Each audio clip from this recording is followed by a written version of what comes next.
Solène est en première année de licence acoustique et vibration. Elle cherche à mesurer les conséquences des fréquences sonores sur une structure. On va avoir un point ici qui va être fixe, et donc ça c'est un nœud. La vibration qui est ici se propage dans l'ensemble de la poutre, et donc si on change la fréquence, on va obtenir un autre résultat. Et donc après, ça s'applique pour n'importe quel solide, ça peut être un bâtiment, toutes les vibrations auxquelles peuvent être amenées un bâtiment, même quand le tramway passe, ce genre de choses.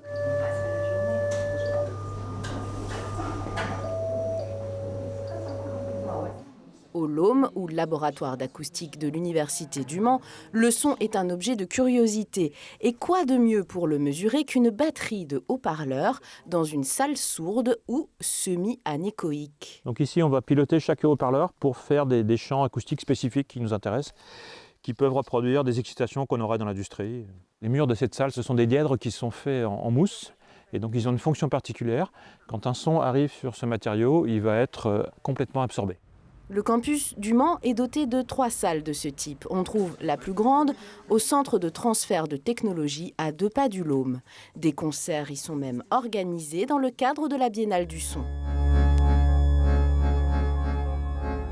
Au niveau du laboratoire du LOM, c'est le premier laboratoire européen. Il fait partie des 2 ou 3 laboratoires internationaux dans le domaine. Et en termes de formation, on est en fait la seule université en France qui proposons l'ensemble des formations au niveau de l'acoustique, de la première année, licence première année, jusqu'au doctorat avec un titre d'ingénieur aussi. 500 étudiants venus du monde entier participent à la recherche en acoustique, un domaine où science et créativité s'entendent très bien, vous l'aurez compris.